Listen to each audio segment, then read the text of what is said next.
bu énorme boo xam ne Pastef daf ko réussir foofu. oui avant projet de loi proposition de loi léegi avant projet Sonko ak ñi mu àndal ay ñoom seen proposition de loi de la révision maanaam bu constitution pare na bu yàgg. léegi dañ doon bàyyi Diomaye dañ ko pousser à bout mettre ko devant le fait accompli pour moom avant projet yi mu doon jéem a bâcler mën ko teel a yóbbu pour demander avis. article 92 de la constitution. Le président de la République wala le conseil constitutionnel peut être saisi par le président de la République pour avis boobu la demandé la. léegi président de la République saisir le conseil constitutionnel pour demander ko avis ci avant projet de loi bi concerne la révision de la constitution sénégalaise. léegi nag boobu Pastef mu ngi toog di xaar téye na waaye waa Pastef fa mën a politique. billaahi Sonko mën a politique. Sonko moo mën a politique boobu Sonko pare nañ ñoom seen n'est-ce pas proposition de loi pare na ba pare. révision bi pare na ñoom téye nañ ko léegi dañ lay bàyyi yow comme yow da ngay njëkkante dañ lay bàyyi nga jël sa avant projet yóbbu ko conseil constitutionnel yaa ngi leen di dimbali te yëgoo ko léegi bi nga ko yóbbu conseil constitutionnel dafa am loo xam ne dafa mel ni ñoom nga bëggoon a xeexal mooy lan article 92. article 92 constitution sénégalaise bi xam ne à l'instant T bi ñuy waxtaanee à l'instant T amul conseil constitutionnel amul benn prérogative ci les actes de l'Assemblée nationale. léegi ñoom seen avant projet de loi boo demee ci considérant 98 bi mu nga fa boo demee ci considérant n'est-ce pas 97 mu nga fa da ngay gis ne ñoom dañu bëggoon Diomaye et consort dañu bëggoon conseil constitutionnel bi xam ne cour constitutionnelle moo ko war a remplacer. mu am prérogative si l'élection n'est-ce pas du bureau de l'Assemblée nationale. conseil constitutionnel ne leen wuy dindi l'élection du bureau de l'Assemblée nationale def les actes tous les actes de l'Assemblée nationale. léegi nag foofu am na correction c'est-à-dire waa Pastef gis nañ ne amaana ñoom seen n'est-ce pas proposition de loi loolu amu ci woon. comme ñi xam ne ñoom ñooy Diomaye ak ñi mu àndal seen n'est-ce pas avant projet de loi dugal nañ ci pour cour constitutionnelle mën a am compétence di àttee ci bureau assemblée nationale wala di statuer ci bureau assemblée nationale loolu dañ koy dindi. comme li xew nii. dañ koy dindi. comme ñoom li ñu bëgg mu am te amul foofu rek maanaam loolu rek réponse la woon jarul ñuy xaar décision bu conseil constitutionnel waxoon naa leen ko jarul ñu koy xaar. conseil constitutionnel li mu génnoon ci réponse boobu rek doyoon na parce que Diomaye bu bëggee conseil constitutionnel wala cour constitutionnelle am prérogative de statuer n'est-ce pas ci l'élection du bureau de l'Assemblée nationale autrement dit.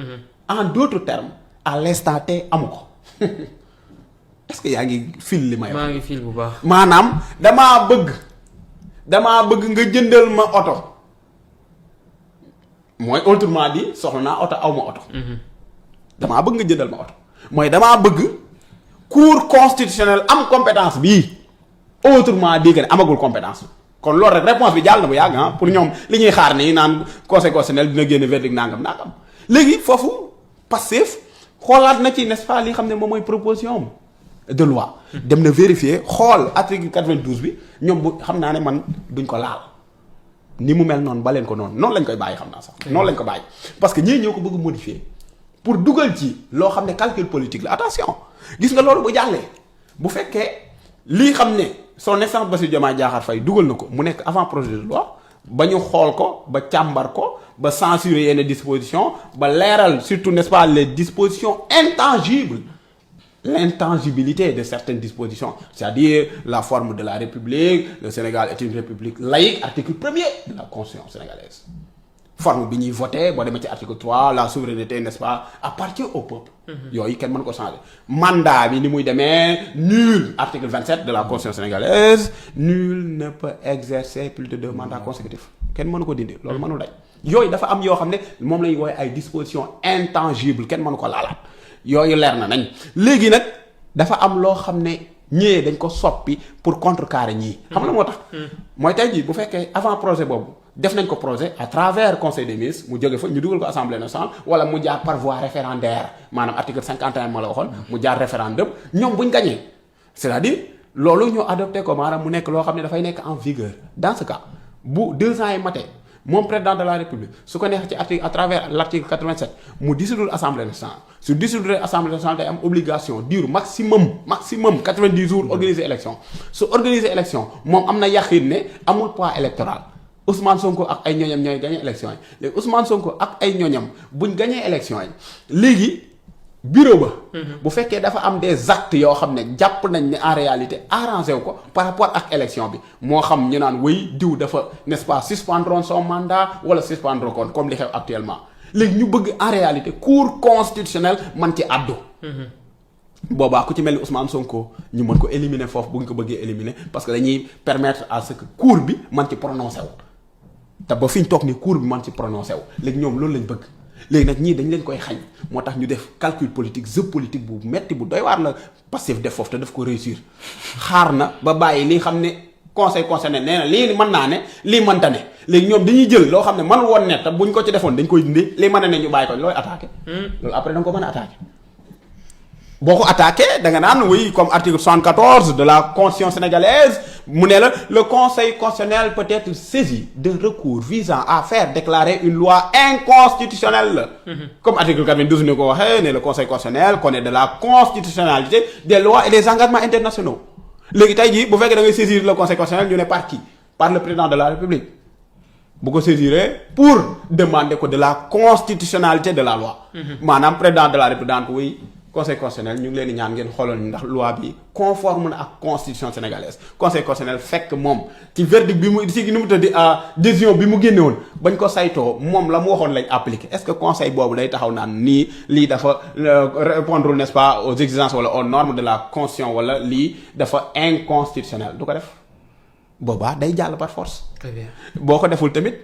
ce délai de promulgation bu jeexee parce que 8 jours francs nga am. attention article 72 de la constitution sénégalaise 8 jours francs nga am 8 jours francs yooyu mu ngi tàmbalee teg ci bu fekkee délai de recours yi dafa expirer parce que en tant que le président de la république yow am nga 6 jours francs pour dugal recours 6 jours francs rek nga am à partir xam kañ lay tàmbale à partir de la transmission de la loi définitivement adoptée nga am 6 jours francs pour saisir le conseil constitutionnel wala 10e de l'Assemblée nationale c'est-à-dire 17 députés yoo xam ne tamit am nañ 6 jours francs à partir de l'adoption définitive de la loi ñoom la ñuy am pour saisir le conseil constitutionnel te aussi beneen mbir boo xoolee avant projet de loi constitutionnelle bi xam ne n'est-ce pas président de la république bëgg na ko si lañ renforcer les pouvoirs du PM. yéen a ngi fàttaliku bañ ko njëkkee teg ma ne la pour ban PM.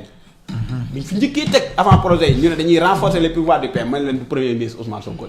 keneen moo tax ñuy wax te effectivement noonu la demee avant sax ñu koy teg ci table dàq nañ Ousmane Sonko. parce que si article 42 ñu ngi koy modifier di wax way xam nga article 42 moo lay xamal ne le président de la République définit la politique de la nation. C'est une modification indi en concertation avec le premier ministre pour écarter Ousmane Sonko mais dañuy concerter ak premier ministre gannaaw bu Ousmane Sonko demee yoonam. Cour constitutionnelle article 74 ñoom dañ ko modifier ci seen avant projet xam la lañ ci def. xam nga cour nu mu tëddee conseil constitutionnel ba fi ñu toog nii ci article 74 ñaar ñi ñoo ko mën a saisir. ñoo mën a bind pour recours muy président de la république ak 10e de l'Assemblée nationale. premier ministre yoonam newu ci mais cour constitutionnelle premier ministre day mën a saisir n'est-ce pas du moins waaw premier ministre day mën a saisir cour constitutionnelle ci article 74 dañ ko modifier maanaam premier ministre foofu dañ koo dooleel. bañ koy dooleel xëy na xamoon nañ ne du Ousmane Sonko la war a doon keneen la war a doon. léegi Ousmane Sonko ak ay ñooñam dañ pare bu yàgg teel a dribble saa waay toog di xaar ñoom bis bu rafet lañ doon xaar. te am nañ bis bu rafet bi bis bu rafet mooy lan nañ la tay la demal boo demee. nga def sa erreur. mu ngi noonu nga def sa erreur yëpp dem ñu xool conseil ne la lii mën naa ne lii mënta ne léegi ñu jël lii mën a ne def ko ci lu bu fekkoon fa la nekk ñu bàyyi ko bu ñu fa defoon lu mal woon ne ñu dindi ko suñ ko yóbboo kenn mën ko attaquer loolu conseil mënu ko daanal léegi nag instant bi ñoom dañoo nekk ci dilemme.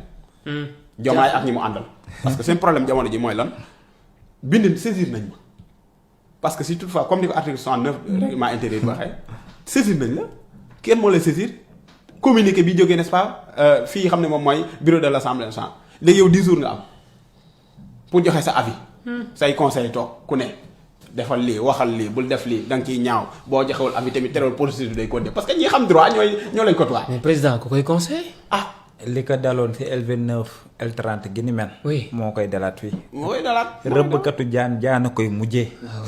naturellement. mbëtt du la mujjee naturellement.